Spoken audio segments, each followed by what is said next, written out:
Satu hari, tokoh besar bernama Imam Hasan Al-Basri tengah berjalan di pasar kota Basrah.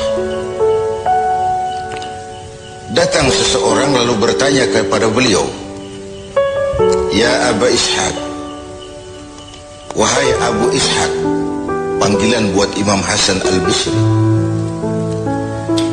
Katanya dalam Quran itu, "Ud'uni astajib lakum." Berdoalah kepadaku, aku akan jawab doamu.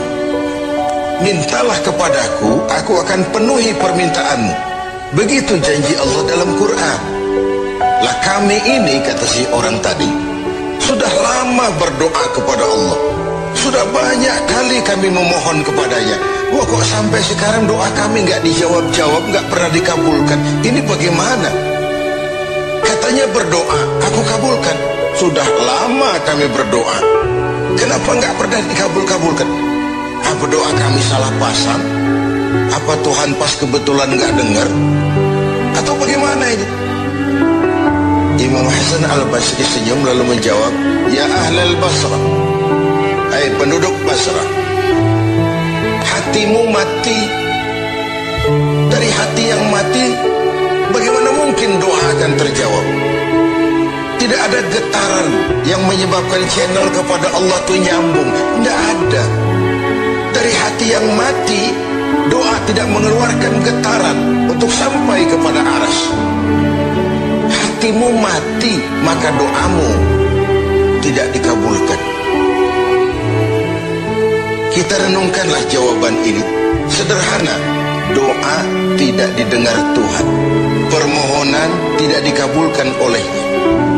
Tapi kalau kita mau menukik kepada renungan yang lebih jauh, kemalangan apa yang lebih besar selain daripada kalau Allah sudah berpaling kepada kita dalam hidup ini?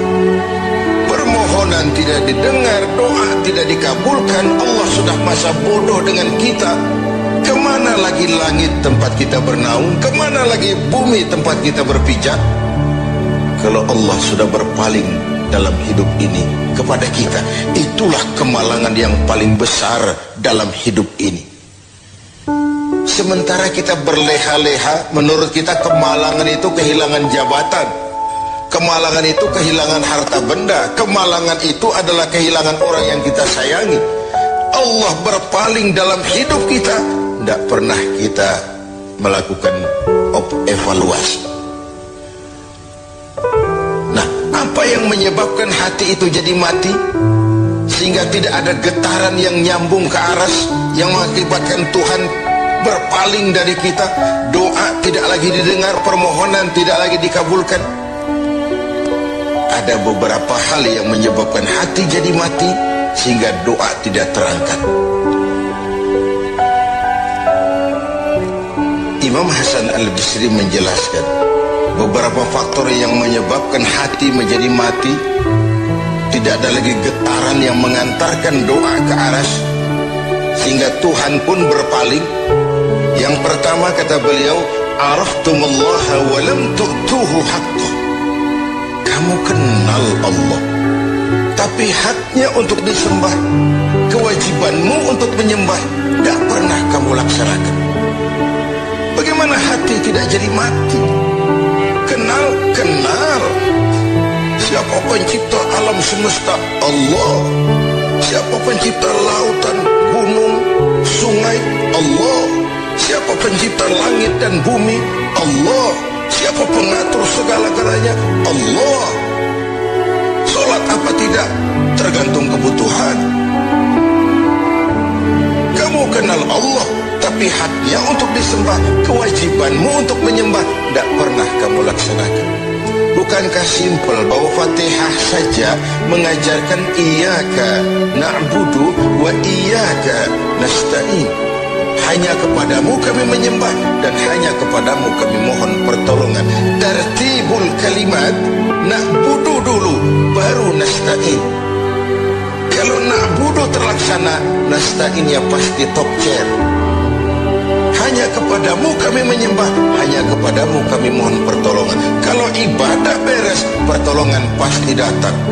Doa didengar, permohonan dikabulkan, munajat pun diterima.